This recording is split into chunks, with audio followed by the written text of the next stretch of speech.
Você está ouvindo Database Cast, o podcast brasileiro que fala sobre banco de dados.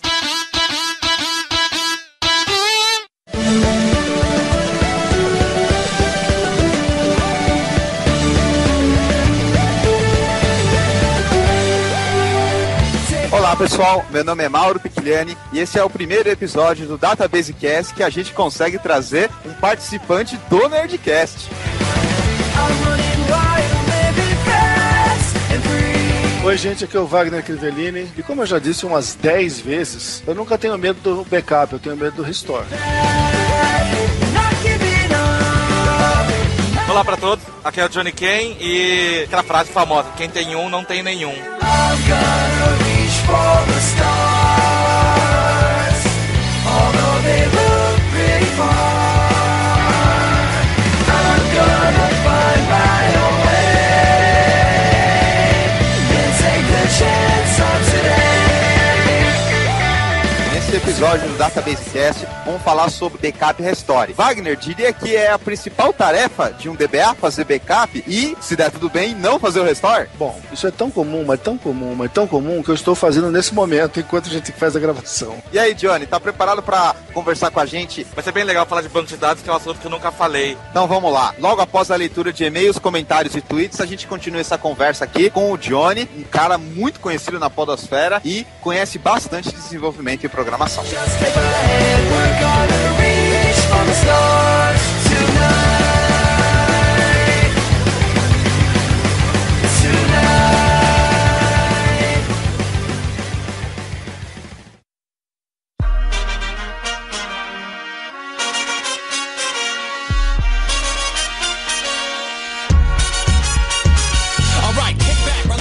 Começando mais uma leitura de e-mails, comentários e tweets, Wagner, aqui na interatividade com os ouvintes do Database Cast. Lembrando que a gente está fazendo essa leitura em relação ao episódio 31, que falou sobre comunidades. Um dos episódios que foi bem legal de gravar e que deu um senso de comunidade em você, Wagner, que você até começou a escrever mais. Mas que maldade da sua parte. Eu sempre escrevo bastante, só que o pessoal não vê, agora estão vendo mais. Na verdade, você não segue meu blog, meu jovem, por isso que você não sabe que eu escrevo bastante.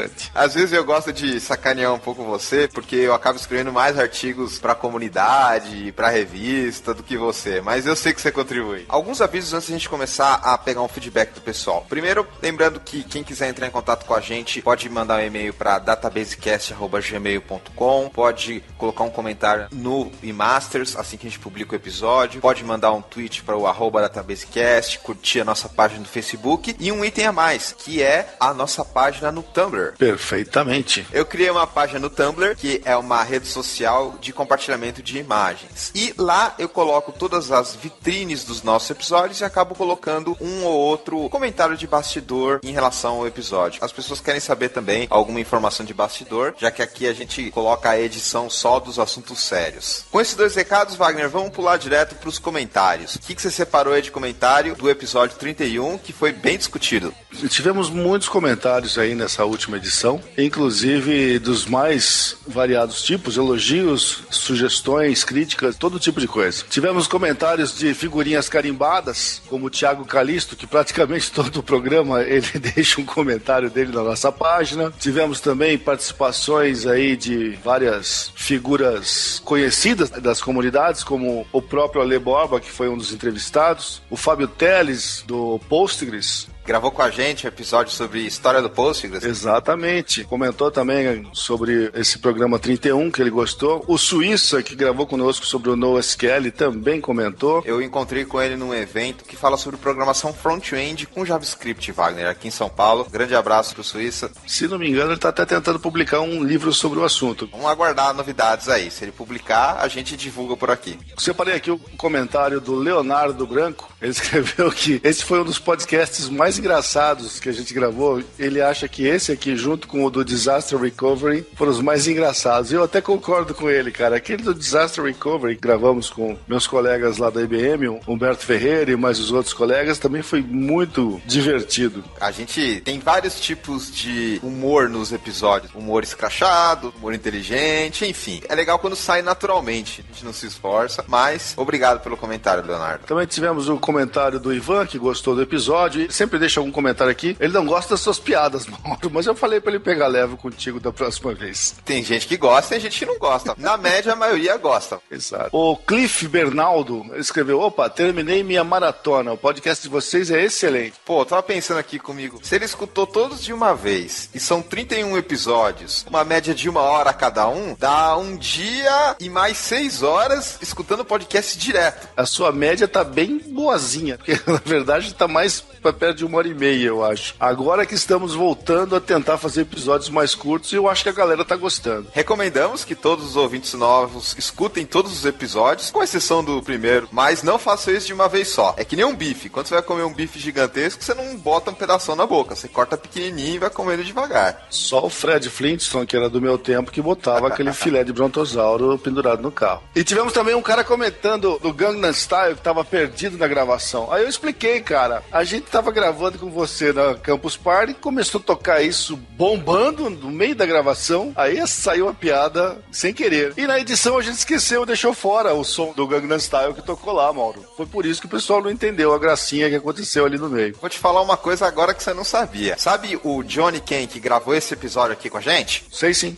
Logo após ele gravar o episódio com a gente, ele foi fazer um cosplay de Psy na Campus Party. Esse eu queria ter visto, rapaz. Tá no post aqui pro pessoal. Parece brincadeira, mas olha esse vídeo aqui, Wagner. Mãe do céu, ele não tava com essa roupa. Tava sim. O pessoal chamou de Open Johnny Ken Style. Meu Deus do céu. Putz, grila, essa eu vou mostrar até pros meus filhos. Olha o participante que a gente chama pra gravar o episódio. Ele é muito gente boa. Acho que depois dessa, basta a gente indicar pro pessoal levar isso em consideração e curtir o episódio. A gente falou de backup, restore, MySQL, startup. Como sempre, a gente falando das belezas e das desgraças que tem de fazer os seus backups e fazer o restore na hora da desgraça. Vamos nessa. Então fiquem aí com o episódio, pessoal, divirtam-se e até a próxima.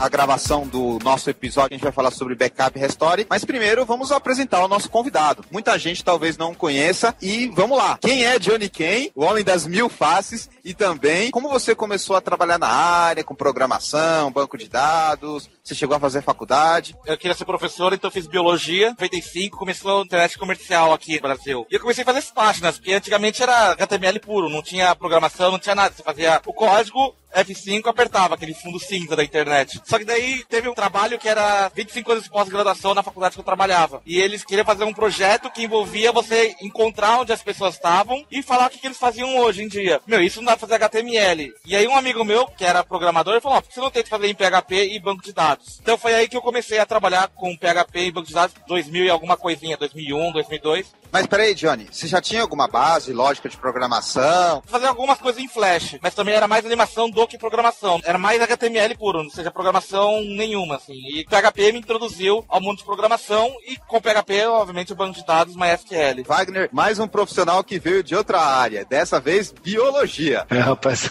a variedade é grande. A minha área de engenharia acho que não tá tão fora assim, pensando bem, viu? É, mas em biologia tem muita tecnologia também. Trabalhar muito com servidores, essas coisas. A programação era mais uma diversão do que trabalho em si. Só que a diversão acabou virando trabalho. Então você teve um contato com PHP, MySQL, já foi desenvolvendo, mas você gostou mais do quê? Da parte da programação mesmo ou da parte de banco de dados? Porque os profissionais que a gente encontra que são especialistas em banco de dados, geralmente ou vem da parte da programação ou vem da parte de infra, trabalha com suporte, helpdesk. E você? Você se apaixonou mais por programação, por banco de dados ou por nenhum dos dois? Quis voltar pra biologia? Quando você começa a programar coisas simples, banco de dados nem se torna algo interessante, porque você faz a tabela e só faz search. Wagner, você viu que ele falou que a nossa ferramenta de trabalhos não é interessante, hein, Wagner? Nossa, denegriu nós tudo aqui. Mas é isso que eu quero dizer. Quando você está começando a trabalhar, você vai inserir, consultar, mas você não vai se preocupar com a performance, você não está preocupado se a agulha do HD vai ficar maluco ou não com aquela query que você está fazendo. Você não vai se preocupar com nada, porque é algo tão simples, tipo, quero que você pegue o nome do fulano. Quando você está começando a programar, você não vai ter uma base gigantesca, você vai ter uma base de 10, 20. Então você não tem nem que preocupar com índice, quebrar tabela, você não se preocupa com nada disso. Então o banco de dados não é algo interessante no começo. Não te traz aquele desafio. Quando você começa a ter milhões de acessos numa base gigantesca, que aí sim, só depois de muito tempo que eu comecei a programar, que eu comecei a me preocupar com base de dados. Antes de trabalhar no Migrime, eu não me preocupava com base de dados, porque fazer blog e essas coisas, select, insert, se demorar meio segundo, 10 pessoas vão acessar ao mesmo tempo, então meio segundo tá ótimo. Diferentemente quando você tem 1000 pessoas acessando seu servidor ao mesmo tempo, pô, meio segundo é um negócio absurdo. Só depois que eu comecei a programar bastante, é que o banco de dados sim começou a ficar interessante. Pô, comecei a ver particionamento, comecei a entender melhor índice, muitas vezes aquelas coisas que todo mundo fala pra você fazer, a performance fica pior no seu serviço. Começou a tornar interessante, a programação começou a ficar chata. E o banco de dados, depois começou a ganhar volume de trabalho, o banco de dados, querendo ou não, é sempre o gargalo do trabalho. Tá vendo? Já falou que a parte não é interessante. Mas é gosto, cara. Gosto não se discute. O ponto de vista dele tá certo. Não, a gente só aparece quando o bicho pega. Quando o negócio começa, ninguém sabe que a gente existe. É quando você começa a tunar o site, daí você vai falar, a primeira coisa que eu vou arrumar, pegar uma máquina melhor. Depois eu vou pegar uma banda melhor.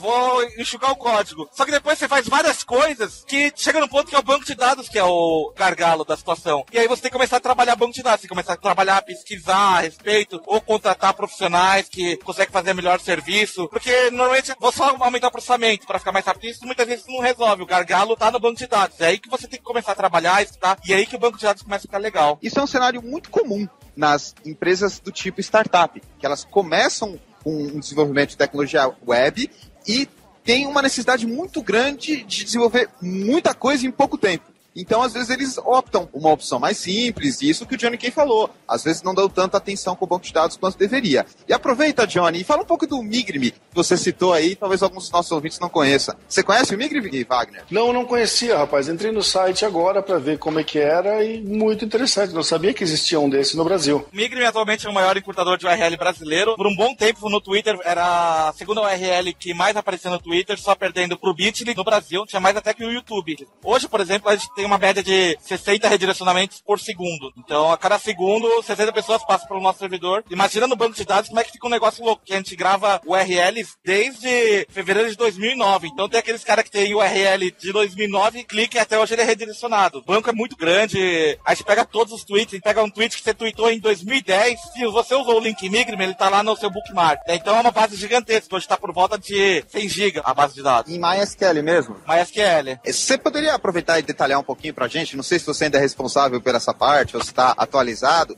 Mais ou menos assim, como é que é o modelo de dados? Tem muitas tabelas? Você trabalha com alguma coisa de cluster ou standalone? Se você puder dar mais alguns detalhes aí, só pra gente informar o ouvinte, que às vezes é um pouco curioso também em relação à infraestrutura desses serviços web. Fui mais de aprendizado, eu não fiz faculdade. Tem muita coisa que o pessoal chama de gambiarra, mas tem muita coisa que realmente funcionou. E muitas coisas que eu li a respeito, acabou não funcionando. Linkar as tabelas. Comigo foi péssimo. A performance era horrível. A última versão do Migrime, eu fiz uma gambiarra, que meio que o Mongo faz, assim, no MySQL ele não tem. Eu percebi que 80% dos cliques eram de links feitos nos últimos 5 minutos. Então, 80% do tráfego no Migrime é dos últimos 5 minutos. Falei, pra que eu vou deixar no MySQL e consultar no HD? É muito lento isso aí. Então, o que eu faço? No MySQL tem uma função lá que você pode criar uma partição RAM, que é muito mais rápido. Os links dos últimos 5 minutos, ele grava tanto na RAM quanto no HD. Só que na hora de consultar, ele sempre consulta primeiro a RAM. Se tem, ótimo, redireciona e conta mais um. Se não tem, aí ele consulta a tabela no HD. É uma solução de cache, né, Johnny? Sim, é uma solução de cache. Só que todas as soluções de cache prontas, elas não me atendiam, porque elas eram muito pesadas, tinha que carregar mais coisa. Eu falei, vou fazer algo simples, que é nativo do MySQL. Fez e pum, funcionou. Outra coisa que eu faço, as pessoas têm mania de gravar tudo no banco de dados direto. Hoje em dia não, a pessoa faz um clique, eu tenho que ver se esse clique é válido. Por exemplo, eu não posso fazer com que a pessoa dê 30 cliques e grava esses 30 cliques, porque a pessoa tá roubando. Antigamente eu gravava tudo no banco de dados. Então,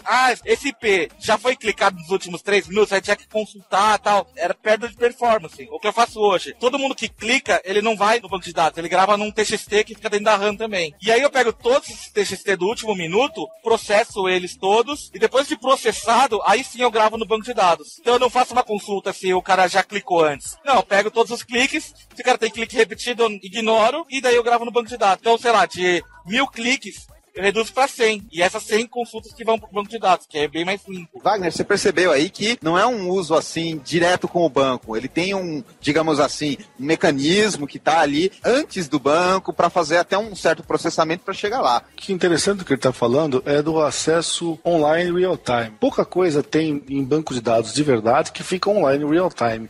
Isso é mais na parte da aplicação em si. E é legal ver alguém usando soluções diferenciadas para resolver problemas diferentes do que a gente está acostumado. É verdade. Bom, vamos voltar a falar aqui sobre o nosso assunto, que é backup e restore. Eu queria começar a falar um pouco sobre o quão a palavra backup é mal usada. Deixa eu explicar. A gente tem os usuários, que a gente chama de usuário médio da internet, que faz o backup, copia os seus arquivos, etc. E a gente tem os profissionais que trabalham com grandes quantidades de dados. E aí a gente começa a ter umas soluções de backups um pouco mais detalhadas. Contudo, é interessante destacar que o backup, ele é só uma parte do processo. O backup, muitas vezes chamado de dump também, é, no nosso contexto, tirar a informação do banco de dados e colocar ele em uma outra mídia. Óbvio que existem muitas opções, mas é alguma coisa que a gente, como DBA, está acostumado a fazer. Lá na sua empresa, Wagner, a IBM, os backups que você faz, assim, geralmente são coisas muito pesadas em termos de espaço. Olha, muitas vezes tem, cara. Você tem alguns bancos aqui de terabyte, é uma beleza. Isso rodando em Linux, AX. Eu tenho coisas pequenas também, mas o limite é meio alto. Pois é, e geralmente esse tipo de backup,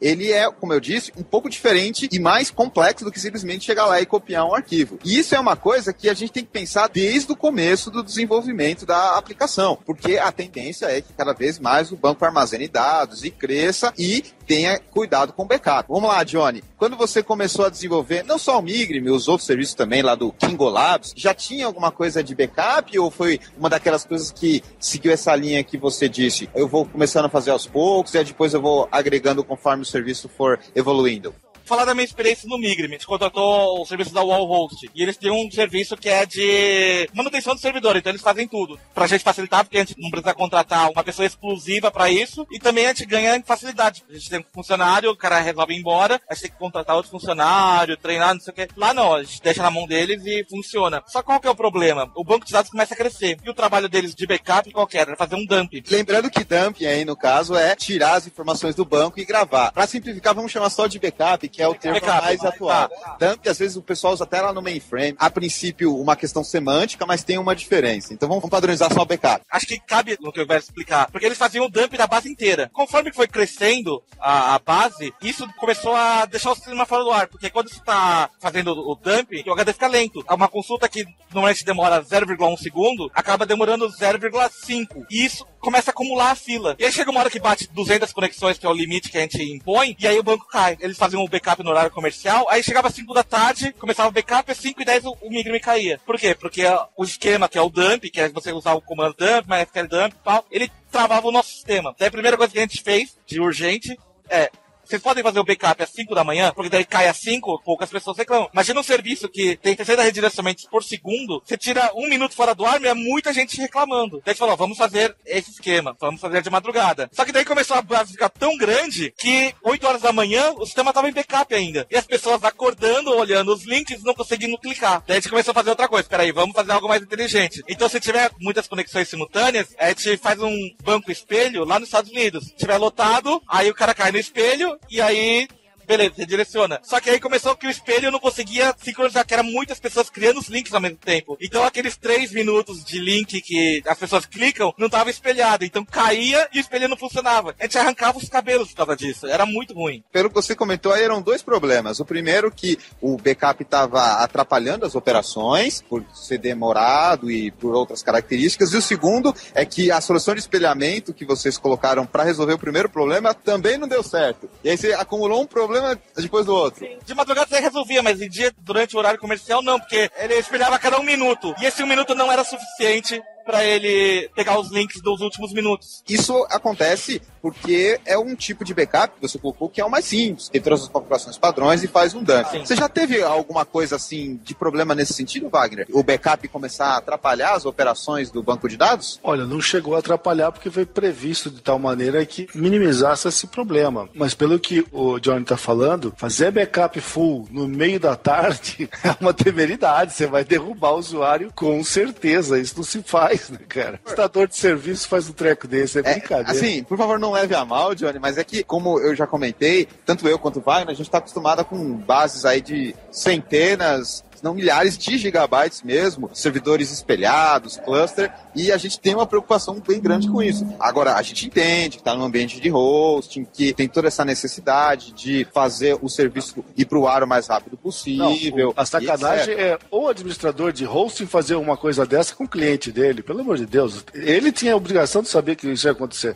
Quando você trabalha de madrugada, você acaba consumindo horário de plantonista. É um valor diferente. O default dos hosts é fazer o backup no horário que tá todos os funcionários lá. E aí te pediu pra usar o horário do plantonista. Como é um acordo comercial, eu não sei se é mais caro ou mais barato, mas é um pouco diferente porque é uma pessoa especializada num horário que não é comum. Entendi. Novamente, Johnny, sem caça às bruxas, a gente só está descrevendo aqui uma situação que reflete muitos serviços de hosting que acabam tendo banco de dados também. E como tanto eu como o Wagner, a gente veio de uma área, digamos assim, mais desktop, mais offline, apesar de termos uma experiência mais recente com serviços web, a gente tem uma visão um pouco diferente. Mas é legal ter essa situação e compreender o que está acontecendo. Quem estiver nos ouvindo aí, tiver um blog, num host, alguma coisa, deve estar se deparando com uma situação semelhante, um serviço básico de backup e alguns tipos de características que podem ser melhoradas. Só antes da gente seguir adiante, Johnny, se teve alguma necessidade em alguma situação de restaurar algum backup, por exemplo, para montar um ambiente de desenvolvimento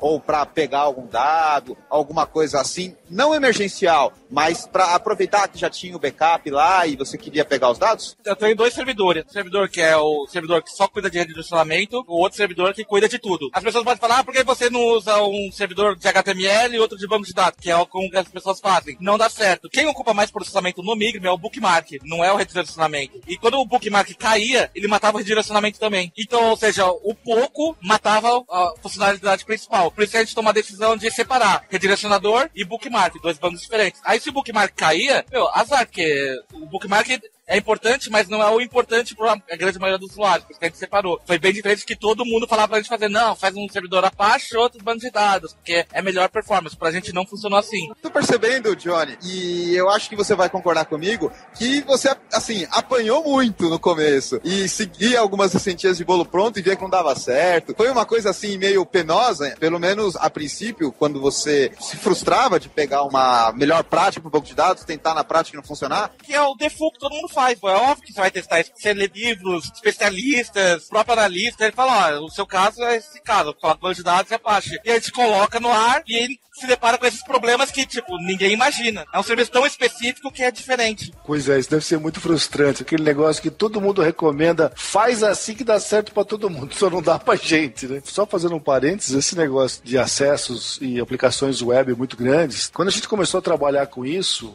pelo menos aí uns 10, 15 anos atrás, ninguém tinha experiência com isso, cara. E como a gente vê até hoje, o Johnny falando, as coisas vão crescendo, a gente ainda não tem uma vivência suficientemente boa para dar umas orientações bacanas para os nossos clientes. Ele mesmo está sofrendo com isso aí até hoje. Eu enxergo algumas questões relacionadas à arquitetura, à distribuição, e óbvio que isso tudo vai acabar afetando o backup, mais cedo ou mais tarde. Agora você falou de restaurar backup, são dois servidores, caiu o banco de redirecionamento, o que não pode cair. E qual que foi o problema? Quebrou o HD, deu uma pane no HD, a gente conseguiu recuperar, mas aí deu problema. Duas possibilidades, restaurar o backup, que demoraria umas 6 horas, ou como a gente tem um HD espelho, banco de dados do Bookmark, ele tem todas as URLs, eu falei, eu posso demorar 6 horas, posso fazer uma solução que demore 30 segundos. Qual foi a solução de 30 segundos? Eu subo um banco do zero, só que com o índice do último URL criada, sei lá, chutei uns 10 mil a mais só pra dar uma folga, e falei, quem criar, usa o banco zerado. Então o cara que criou uma URL já vai criar o banco zerado do jeito que estava antes. E os links antigos, ele vai puxar do banco antigo, do banco do Bookmark. E daí ele puxa do banco do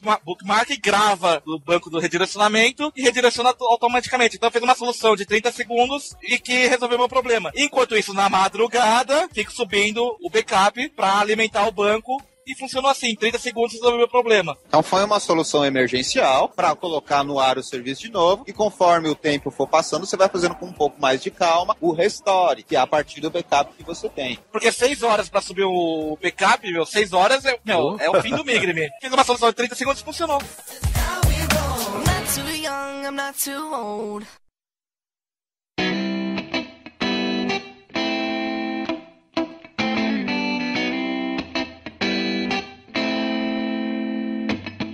Agora que a gente já falou um pouco sobre o básico de backup, restore, e também conhecer um pouco a história dos serviços do Johnny, do Migrime, arquitetura, vamos falar um pouquinho sobre como a gente pode ter uma estratégia de backup interessante. Existem opções, técnicas, funcionalidades, recursos que tornam a tarefa de backup muito mais fácil, não só para gerenciar, mas também para reduzir o tempo que você pode fazer o backup e não atrapalhar o serviço, e também o tempo que você pode fazer o restore e colocar o serviço de alta no ar o mais rápido possível. A gente vai procurar trabalhar de forma genérica, até porque todos os bancos de dados que a gente vai citar aqui têm recursos semelhantes. Perfeito. Uma das primeiras coisas que eu gosto de analisar quando a gente fala em backup é do tempo. Por que demora tanto para fazer o backup? E a primeira coisa que eu vou atrás é verificar se existe algum particionamento. Particionamento no seguinte sentido: olha, você tem lá o seu modelo de dados, provavelmente você deve ter uma ou outra tabela que é muito maior em termos de volume e quantidade de colunas do que outras. Tô mentindo, Johnny, ou é assim? Assim mesmo. E aí,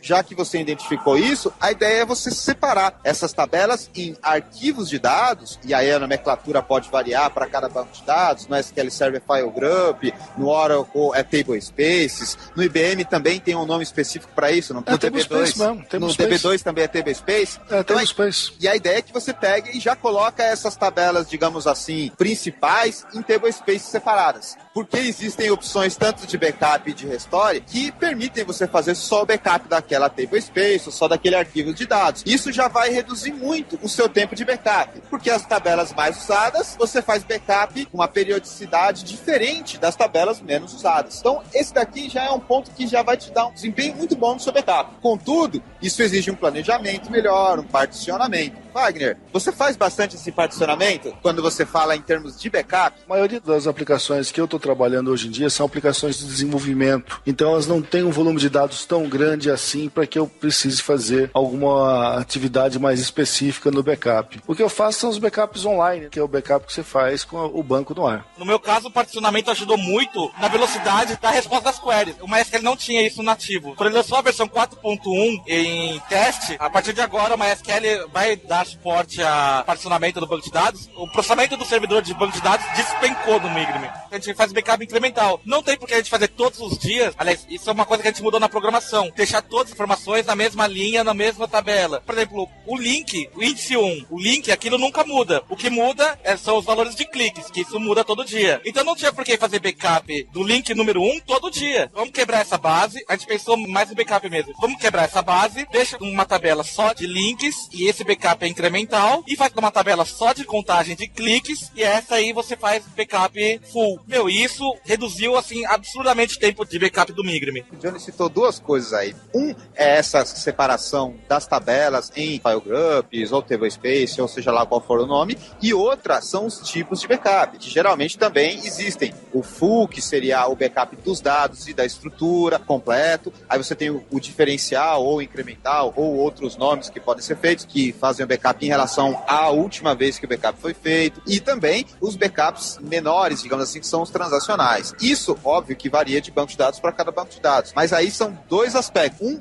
que é o backup específico de certas tabelas, através da associação com os arquivos de dados, e outros tipos de backup. É muito comum a utilização disso, Wagner. Aliás, bancos de dados de grande porte é praticamente um obrigatório você ter uma estratégia de backup que mescle os tipos. Seja um full uma vez por semana, um diferencial a cada 2 vezes por semana e um de transaction log, em particular no caso desse que ele serve a cada 5 minutos, por exemplo. É muito comum essa organização. O que a gente costuma fazer aqui internamente é até definir isso, a estratégia de backup, durante o planejamento da aplicação. Você faz o desenho da aplicação e antes daquele negócio entrar no ar, você já previu como é que é a estratégia de backup, que dia que faz o backup full, que dia que fazer os backups online, os backup delta, o que seja, mas você já tem que definir isso de cara. Você também tem que tomar um pouco de cuidado com certas coisas que não vão para o backup, que está no banco de dados. Por exemplo, backup de arquivos de configuração do servidor. A hora que você tira um backup, propriamente falando, um backup binário, não só um backup que gera as instruções SQL do seu banco, esse arquivo de configuração não vai. Assim como imagens. Muita gente trabalha com a imagem fora do banco de dados, e aí lá no banco de dados coloca só o endereço no arquivo em disco, e esse tipo de backup não faz isso, ou seja, o backup não vai armazenar arquivos de configurações, muito menos essas imagens. Alguns bancos de dados armazenam índices especiais para pesquisa full text também fora do banco, e aí a hora que você fizer backup isso não vai. Você tem alguma coisa disso lá, Johnny? Imagem separada, ou cuidado com arquivos de índice full text? A gente faz backup de cada tabela, a gente faz backup do banco inteiro. Cada tabela tem sua característica. Como a gente quase não usa full text, porque a gente grava tweets e tweets tem 140 caracteres, então a gente não tem necessidade de grande esforço. Mas tem uma gambiarra que a gente faz. Como a gente pré-processa tudo, a gente grava tudo em TXT, processa e grava no banco de dados, tem muita coisa que a gente não faz backup no banco, a gente faz backup dos TXTs. Só para diferenciar, você faz cópia, né? Faz cópia. Considera aqui como diferente de backup, porque backup tem todas essas opções que a gente está falando aqui. Então, ao invés de fazer backup do banco, eu faço a cópia dos arquivos que vão pro banco, porque daí eu não era o servidor do banco de dados para não ficar processando aquela coisa, deixar o servidor ler. Como já tá gravado, já usa aquilo como cópia. Eu citei isso porque no Oracle, por exemplo, isso é muito claro. Você tem os seus arquivos de dados que estão associados com as tablespaces, mas é muito comum você ter os arquivos de controle, os arquivos de read ou log files, também os arquivos pfile, os spfile, que são os arquivos de configuração do banco, que não vão no backup. Na hora que você estiver fazendo não um restore, mas um processo de recovery, que é mais complexo que um restore, você vai precisar dos pfile,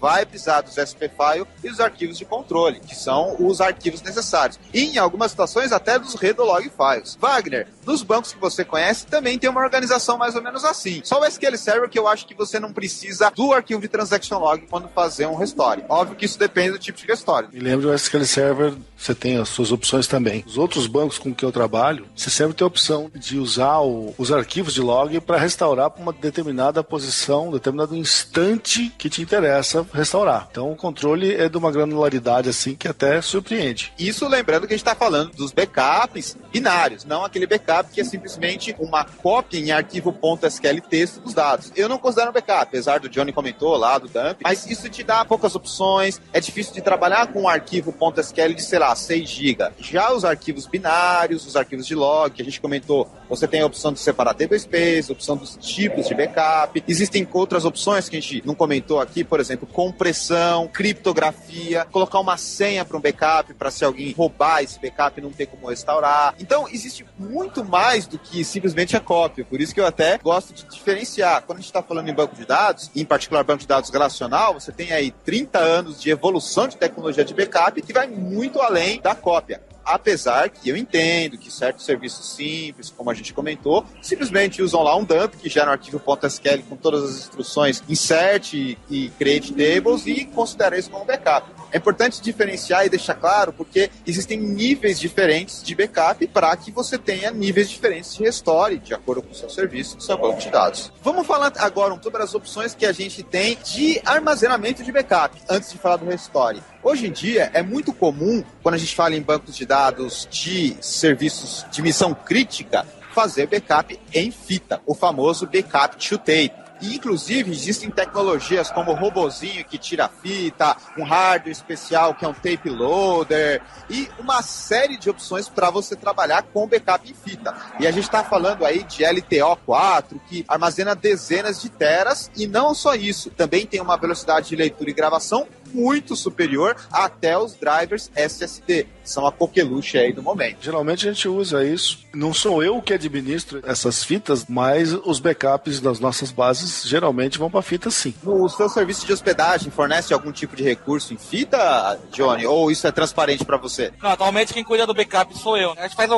cópia, deixa num espaço separado e depois de madrugada a gente joga para um outro servidor nos Estados Unidos. Mas backup em fita tem a vantagem do preço também, que é bem mais barato, não corre o risco do hardware. O HD hoje tá muito barato comprar HD, mas tem aquele medo, tipo, pode dar um defeito físico, coisa que na fita é bem mais raro. A relação custo-benefício também tem que entrar na jogada. Mas no caso do backup em fita, é um outro mundo completamente à parte de programar um episódio só sobre isso, falando dos tape autoloaders, dos robozinhos que trocam, tipos LTO Iridium. Também poderia falar das opções de banco de dados específicas para gravar backup em fita. Então é um mundo completamente à parte, vamos só citar. Até a questão de segurança, contratar uma empresa de segurança para garantir que essas fitas estejam em locais separados, garantir que essas fitas estejam em posse de quem realmente deveria estar. Mas vamos supor que a gente já fez nosso backup, seja em disco, em fita, ou com as opções que a gente quer, e a gente fez o restore. O processo de restore é interessante porque hoje em dia ele está muito evoluído. Hoje em dia tem como você começar um processo de restore e antes de terminar, já deixar pelo menos uma parte do banco online. Você já trabalhou com alguma tecnologia assim, Wagner? Não, como eu te disse, eu estou trabalhando atualmente mais com projetos de desenvolvimento, então eu não trabalhei com isso ainda não. Johnny? Também não, estou interessado. Hoje em dia, o processo de restore, ele é realmente o processo mais estressante, porque vai ter alguém na sua cola falando, e aí? Cadê? E aí? Demora quanto? Então a tecnologia evolui muito. Uma das coisas que a gente tem é o restore parcial da base. Já que você fez o backup de um arquivo, ou o backup às vezes só de um índice de uma tabela, por que não? Você tem como fazer só o restore parcial disso e não afetar as outras tabelas. Ou você tem como fazer o mais tradicional, que você coloca o banco offline ou em modo de recuperação, enfim, e aí você consegue restaurar tudo de uma vez. Mas é muito comum você fazer o restore parcial. Além disso, se você estiver usando particionamento de tabela, que dá para você separar dentro da tabela por ranges, por intervalos de ID, seja numérico, data ou uma outra função de particionamento, uma mesma tabela você consegue fazer o restore só de um range de IDs, dependendo de como você for utilizado. Muita tecnologia aí de restore por trás, além de uma série de cuidados que você tem que ter em termos de sequência de restore. Geralmente você começa com um restore full, daquele objeto específico, daquela partição, e aí você vai fazer a sequência dos backups incrementais até os de transaction log. E tem um negócio muito interessante que é o point in time restore. Você vai fazer um restore, dá um forward no log para ele aplicar um determinado ponto. É assim, vamos supor que o seu banco de dados deu um problema. O clássico, alguém apagou mais registro do que devia. O famoso delete sem a cláusula where. O que acontece? Ocorreu o acidente, a ideia é que você faça um backup depois do acidente. Mas alguém pode argumentar, e aí? Na hora que eu vou fazer o restore, ele não vai restaurar no ponto que eu fiz o backup, ou seja, com a tabela com os dados apagados? Aí que tá a jogada. Você faz o backup depois do acidente, ou seja, depois que a tabela está zerada, por exemplo, e na hora que você for restaurar, você especifica um parâmetro no comando que é o point in time. E aí você pode restaurar exatamente em determinado segundo, ou em determinada transação. E aí você consegue restaurar as transações, uma por uma, até chegar o momento que o cara fez o delete, que não deveria. E aí você vê, opa, nesse segundo aqui, óbvio que a ferramenta vai mostrar isso para você, o cara fez o delete, então eu quero restaurar até antes dessa transação. É um processo de restore muito evoluído, lembrando que isso pode ser feito com todos aqueles detalhes de particionamento da tabela, todos aqueles detalhes que a gente já falou de criptografia, compressão e tipos de backup. É muito interessante para você pescar na hora do restore, opa, eu quero restaurar isso, mas não isso. Gostou, Jones? Fez uma cara aqui que pareceu interessado por essa tecnologia. Eu já fiz isso sem querer. Eu pegava o SQL, só que tinha uns dados no meio que eu não queria usar. Eu pegava o dumping, abria no TXT, apagava o meio e depois subia o restore. Só que não tem toda a tecnologia de criptografia, de segurança. Isso, e lembrando que se você pegar um dump aí de um arquivo SQL, pode ter, sei lá, 10 GB, às vezes você não vai nem conseguir abrir um arquivo desse tamanho. Por isso que eu sempre quebro por dia, porque se for abrir por mês ou pela história do Migros, não abre nem nascando. E existem hoje em dia as ferramentas que estão avançadíssimas nesse aspecto para você ver exatamente dentro do backup, óbvio, enquanto você está vendo, o banco de dados está offline ou online, dependendo do que aconteceu. Mas esse point in time, ele também depende do que aconteceu. Por exemplo, se caiu a força e tem um crash na HD, que infelizmente é mais comum do que a gente gostaria. Sim. Aí não vai dar para você fazer o backup depois do acidente. Então você não poderia usar essa técnica. O point in time é interessante quando você consegue detectar, geralmente por erro de usuário. O cara pagou coisa que não devia, ou alterou dados que não são interessantes. Isso é muito interessante para reduzir o downtime do processo de restore que você está fazendo, que é aquele momento que vai ter alguém no seu cangote lá falando, e aí? Nossa, cara, enche mais o saco. Você já tá numa situação estressante, ainda vem nego pentelhar na sua orelha. É um desastre. Bom, tem outras técnicas de restore, como por exemplo restaurar para um banco espelho. Isso daí você também não coloca o seu banco oficial em downtime, e aí você pode ir aos pouquinhos jogando os dados. Óbvio que isso tem que estar tudo na sua estratégia de recuperação. Eu até gosto de brincar que nos projetos que eu estou envolvido, exige um documento com a estratégia de backup, a estratégia de restore, o que acontece, como fazer, tempos estimados, inclusive fazendo testes, tipo, olha, vamos supor que hoje quebrou tudo, hoje parou de funcionar. Vamos fazer um simulado, tipo simulado de incêndio de escola americana. Eu faço isso nos projetos quando há a possibilidade. E aí a gente meio que cronometra lá o tempo, só para ver quanto tempo de recovery. Óbvio que não é exato, pode variar um pouco, mas isso você documentar, o seu cliente, seja aí o cliente do host ou o cliente que me contratou para uma consultoria, ele fica pelo menos ciente. Isso é na teoria. Na prática, como a gente comentou, pode acontecer um problema que foge. Você já tem alguma documentação, você já tem como agir. Isso também ajuda a treinar novos DBAs, pessoas que não conhecem tanto as técnicas, estratégias, opções, configurações, funcionalidades e recursos que existem nos backups de hoje em dia, que é algo muito evoluído. Perfeitamente, meu jovem. Que discurso bonito. Johnny, você já deve estar ciente dessa nova tendência de bancos de dados no SQL. Sim, eu já vi bastante. Muita gente fala, faz um migrate, mas eu olho e falo, meu, isso vai me tomar pelo menos uma semana. Não vou fazer. A gente, inclusive, já gravou um episódio só sobre NoSQL, vamos gravar outros sobre bancos específicos, Riak, MongoDB, Cassandra, Redis, Bigtable. Mas o que eu queria citar aqui é que, em termos de backup, os bancos de dados NoSQL ainda estão na infância. Eu diria que não estão nem na infância, estão no espermatozoide e no óvulo. Porque eles não têm quase nenhuma dessas opções avançadas que a gente comentou.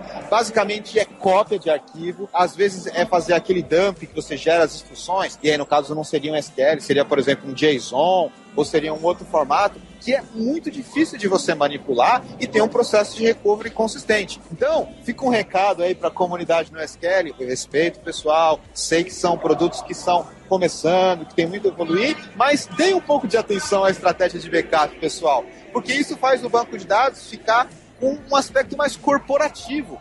É um argumento a mais para você colocar um banco no SQL na empresa, ter uma estratégia de backup indecente deles, ter recursos, fazer particionamento. O pessoal vende muito no SQL como um banco fácil de escalar, um banco com características muito interessantes, fácil de utilizar, mas eu vejo que ainda falta um pouco disso. Você já percebeu, Wagner, que quando você conversa com uma pessoa de NoSQL, parece que o assunto backup e restore fica um pouco de fora?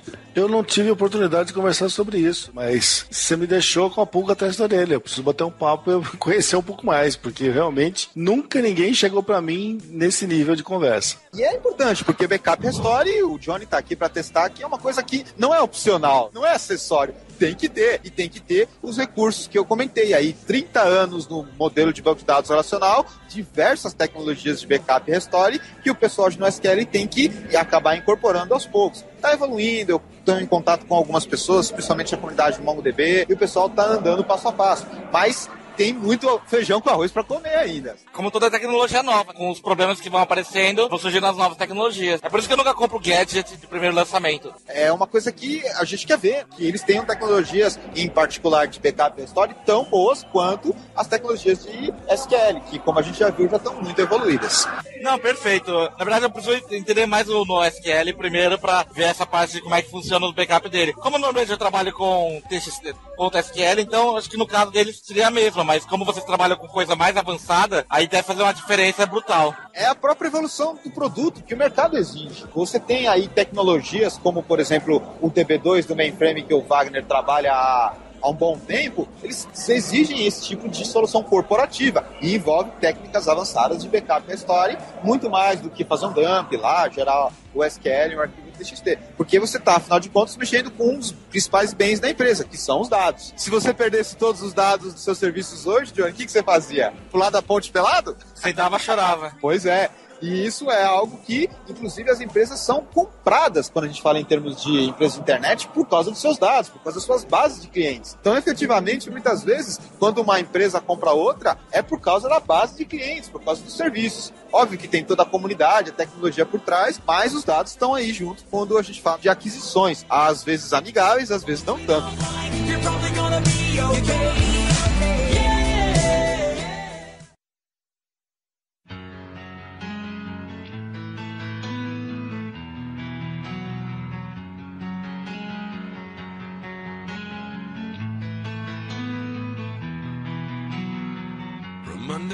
Bom, agora no terceiro bloco a gente vai começar a falar um pouco sobre histórias de backup e restore. E agora eu faço questão de dar a oportunidade pro Johnny deixar bem claro um ocorrido com o Migrime, que inclusive ocasionou uma certa discussão na blogosfera, pessoal que trabalha com serviços de tecnologias para a internet, que ficou confusão, aí ele grava o vídeo. Então vamos deixar uma oportunidade aqui para o Johnny deixar bem claro para todo mundo que não conhece ou que ficou com dúvida nesse episódio. Vamos lá, Johnny. Bem devagar, do começo, para os nossos ouvintes. Bom, o que aconteceu, na verdade, foi o seguinte. Foi em agosto de 2010 que eu queria sair. Daí eu comprei a minha parte do Migrime e peguei a minha parte e entreguei a minha parte da empresa de volta para a empresa. E, por fazer isso, eu teria que tirar o Migrime do servidor que estava no Wallhost. Eu fiz uma série de cotações, encontrei um data center, tinha um preço mais acessível, porque uma coisa é você estar numa empresa e ter o capital da empresa, ter investimento, e aí você paga o melhor que você pode encontrar, e outra você tá recém criando a sua empresa, porque eu estava saindo do zero, com o capital cortado e definido, bem baixo, e aí você tem que optar as opções mais baratas. Um dilema que muitas pessoas que estão começando a empresa passam. Sim. Não é uma coisa fácil assim. Você sempre quer o melhor pro seu filho, mas tem hora que não dá. Você quer colocar o seu filho num colégio particular, o melhor de todos. Mas tem hora que você tem que falar, puxa, colocar ele no estado, porque atualmente é melhor ter educação do que não ir pra escola. E a mesma coisa acontece com os seus projetos. Você sempre quer o melhor, mas tem hora que é economicamente inviável. Eu fiz uma cotação, achei um preço razoável, achei lugares muito mais baratos, mas eu tinha certeza que não ia aguentar a estrutura do Migrime. E encontrei um host que eu falei, esse aqui é interessante. E aí o que eu fiz? Peguei no dia 1º de agosto, migrei toda a minha base de dados, restaurei o backup, toda a minha base de dados para esse data center novo. Ele subiu o backup lá, o TXT, a cópia, a gente subiu a cópia e Migrime funcionando, beleza, trocamos o DNS, funcionando, beleza. Eles queriam mostrar o serviço novo, por isso que eles falaram, vem pra gente. E aí o que aconteceu? O serviço novo deu problema. Eles iam fazer uma atualização do storage, na verdade fazer um downgrade do storage, do aplicativo do storage. Era do firmware ou era do hardware mesmo? Acho que era do firmware. Você lembra se era SAS, NAS?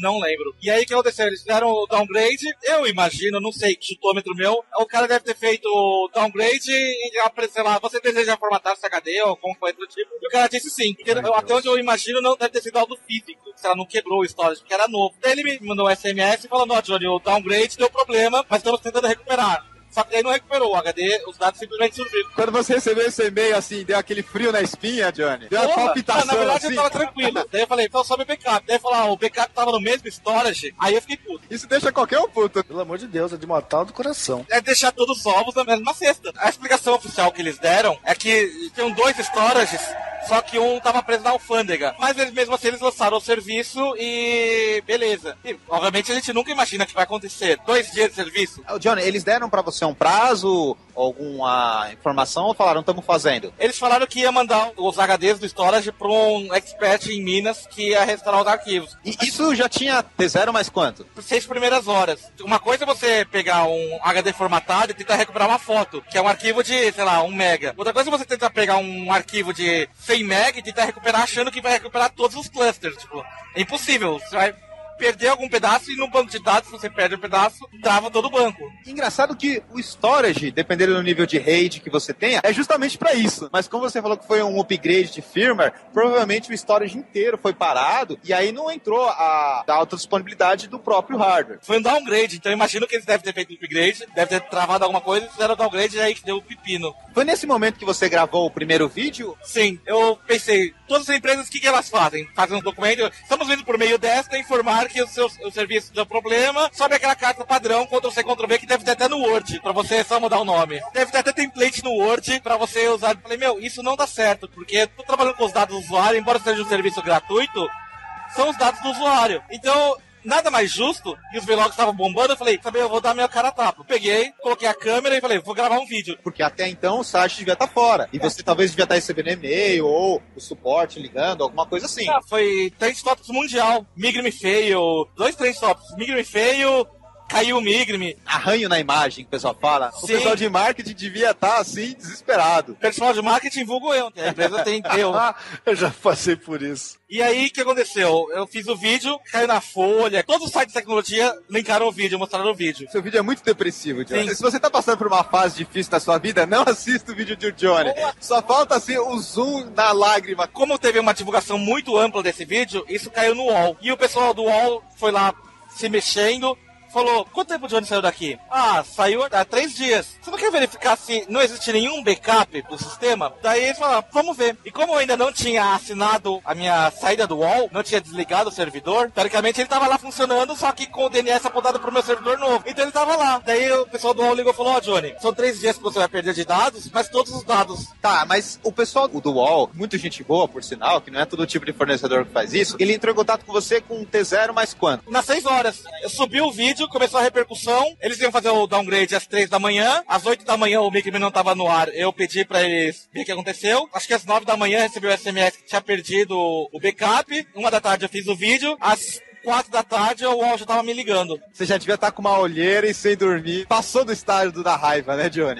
Eu não simplesmente fiz o backup, não subiu o texto. Quando eu migrei os dados, eu fiz todas as alterações que estavam problemáticas. Então, eu alterei o particionamento, fiz muitas alterações para mudar de servidor. Quando voltou o UOL, ele voltou do jeito que estava antes, com os problemas, que era de serviço. Daí o UOL falou, beleza, a gente tem os seus dados aqui. A gente chaveou.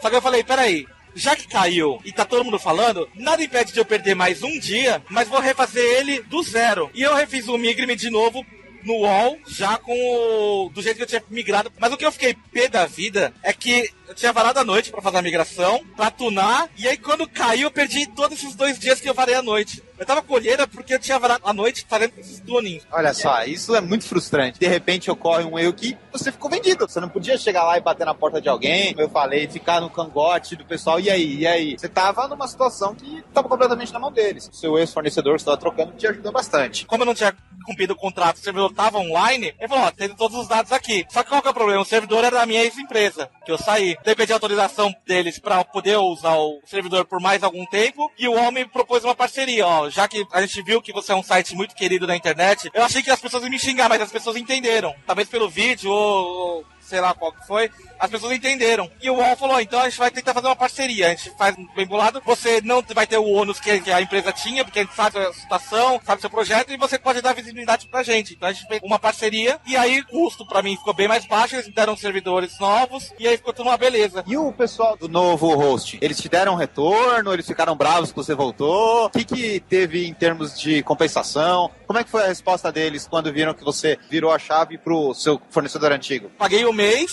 só que eu só usei 4 dias. Além de eles não me retornar os 26 dias, eles nunca mais entraram em contato comigo, assim, nem pra falar como foi, mandar um e-mail. Eles mandaram uma carta pública e não mandaram pra mim, não copiaram. Isso me deixou chateado, mas é uma opção da empresa. Muita gente fala, porque você não processou, não sei o quê. Tipo, se eu fosse um americano, eu ia processar com certeza. Mas como tudo acabou dando certo, e pra mim, do jeito que foi até uma solução boa pra mim, conseguir a parceria com o UOL, no Brasil é um dos tops. Falei, eu tô melhor agora do que tava 3 dias atrás. Então, pra mim, deixa eles, até já esqueci o nome da empresa, eu não falo o nome da empresa, mas todo mundo acabou sabendo. Depois que passou tudo isso, que regularizou, quais foram as atitudes que você tomou para evitar esse tipo de problema? De novo, você começou a ficar meio paranoico por backup, você começou a exigir mais do seu fornecedor. Quais modificações você teve após esse incidente? Em termos operacionais. Quando eu migrei para os servidores físicos do UOL. E aí depois eu acabei migrando para o cloud. Os servidores físicos, eles eram administrados pelo pessoal do UOL. Aí é do jeito que eles faziam antes. Quando passou para o cloud, aí quem administra sou eu. Aí toda a rotina de backup mudou completamente. Antigamente era aquele dump completo. Agora não. Eu faço backup do jeito que eu acho melhor. É isso que mudou basicamente no serviço a respeito de cópia de arquivo. É um negócio assustador, mas é bacana como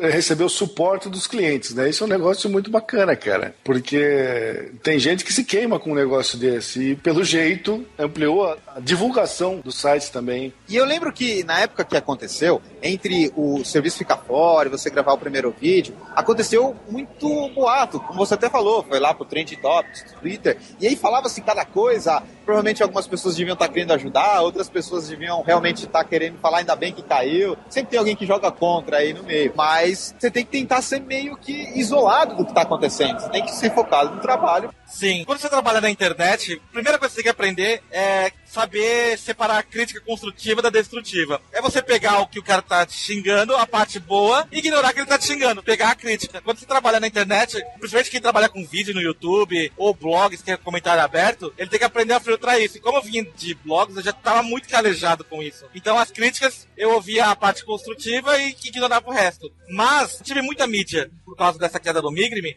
mas até hoje ele nunca voltou aos níveis que ele tinha no dia da queda, de 13 de agosto de 2010. Nunca voltou. Assim, os níveis de acesso, o tamanho do banco... Níveis de acesso, nunca mais voltou. Assim, ele caiu pela metade, teve um dia que até festejei, que daí voltou a visitação. Parou daquele crescimento, sei lá, de 20% ao mês. Ele chegou no nível e ficou parado. Também, obviamente, coincidiu com o crescimento do Facebook, a queda do Twitter no Brasil. Outros encurtadores também, sonho. Os outros encurtadores nem influenciavam tanto. Mas a queda do Twitter no Brasil que influenciou bastante. Você pode ver aí que foi uma história que tá passada limpa agora, Johnny. Agora não fica mais dúvida, porque quem quiser correr atrás disso, tem fragmentos aqui. Tem o seu vídeo aqui, depois o vídeo lá, a gente não sabe direito o que acontece e agora tá passado a limpa. Em termos técnicos, tintim por tintim, pra quem quiser saber efetivamente o que aconteceu. Perfeito. É engraçado que eu sempre comento que o vídeo, quando caiu o Migme, tem 10 vezes mais acesso do que o vídeo que eu falo que subiu. Você vai fazer um anúncio assim, compre isso, enquanto você tá vendo esse vídeo. As pessoas gostam de desastres. Não assistem o vídeo que eu tô feliz, assistem o vídeo que eu tô triste. É mesmo. Johnny, deixa eu perguntar pra você. Se essa história que você contou pra gente fosse uma fábula, com um animalzinho, falante, aquela coisa, qual seria a moral da história? A moral da história é, faça um backup e às vezes o barato sai caro. Aliás, tem mais uma. Jamais guarde todos os ovos na mesma cesta. E conheça bem o fornecedor, porque hoje em dia o mercado tá aí, Johnny. Se você não gosta de um fornecedor, vai pro outro. A gente que é da área técnica tem essa liberdade. Pode ser uma transição mais difícil, mais fácil, mas não fica acomodado com a bunda na cadeira, não. Se você não tá contente com o seu fornecedor, seja de hospedagem, seja de desenvolvimento, seja lá o que for, se mexe, vai correr atrás. Se o host que eu fui, ele tivesse falado, ó, a gente tá com um problema que o outro storage tá na pândega, então a gente vai gravar o backup. Se eles tivessem falado isso, eu teria, sinceramente, assumido o risco. Falar, ó, tá bom, beleza, não vai acontecer nada, vamos lá, subo. Se eles tivessem falado, a culpa daí seria minha, eu assumiria o risco. A culpa é minha que eu não perguntei isso pro cara, porque pra mim é muito lógico que o cara vai gravar o backup, tudo certinho, servidores diferentes, e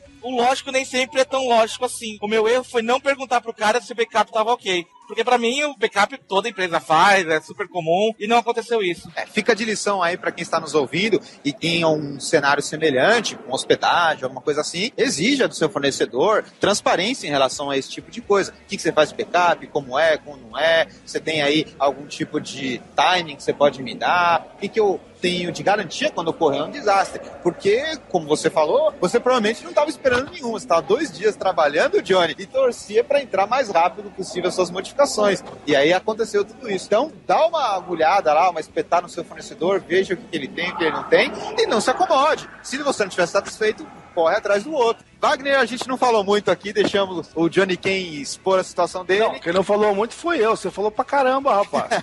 Você mal deixou o cara falar, Como coitado. sempre, eu falo pra caramba, não leve a mal, Johnny, por favor. Pois é. Vamos lá, Wagner, quais são as suas considerações finais em relação ao episódio? O que você achou de ter o Johnny um outro cenário que a gente não está acostumado? A gente está mais desktop, servidor RP, bancos de dados gigantescos. Johnny, em primeiro lugar, muito obrigado aí pela sua disponibilidade de vir gravar com a gente aí durante a Campus Party. O negócio aí não é simples e obrigado por você ter guardado um tempinho aí pra gente. E gostei muito de ouvir a experiência dele, cara. O interessante de tudo é a gente ter flexibilidade e um pouco de jogo de cintura para resolver problemas. E eu gostei muito de ouvir da experiência do Johnny a respeito disso. Deixa eu aproveitar agora e agradecer o Johnny. Obrigado por ter participado aqui com a gente no episódio do Database Cast. E abrir para você falar suas considerações finais, também os seus recados para quem esteja pensando em montar uma empresa de internet, o que essa pessoa deve se preocupar em termos de banco de dados, onde as pessoas podem te encontrar. Uma coisa que eu gosto de falar, assim, principalmente com quem tá começando, mas muita gente vem me perguntar, tô querendo aprender a programação, onde eu começo? Eu sempre falo, procurando o Google, procurando o site de PHP, MySQL, mas é legal ter um podcast que fala sobre isso, que eu não conhecia, mas é bem legal, porque podcast você pode ouvir no banheiro, no carro, no ônibus. Enquanto está fazendo backup. Sim, é o jeito de você ter conteúdo enquanto você está trabalhando, fazendo outras coisas. Então, como eu sou fã de podcast, chegando em casa já vou assinar, ouvir os anteriores, que provavelmente vocês devem falar muita coisa e é importante. Principalmente para mim, que eu não sou da área, porque quem estudou na área, eles veem todo o conteúdo e aí filtra o que é importante para eles. Para quem vem de fora, como eu, que fiz biologia e nunca estudei faculdade de TI, eu só pego as partes que são importantes para mim. E muitas vezes, uma informação que um profissional tem, mas o processador não tem, o processador é ruim, porque muitas vezes ele nem sabe que existe. Eu não conhecia muito tipo de backup antes de ouvir esse podcast. Então, é importante para quem tá aprendendo agora, eu vou divulgar o podcast, e que ele ouça de tudo, que nem você faria em uma faculdade. E também nunca para de estudar. Só me resta agradecer a audiência de todos os ouvintes e mandar um grande abraço e a gente se vê no próximo episódio do Database Cast, pessoal.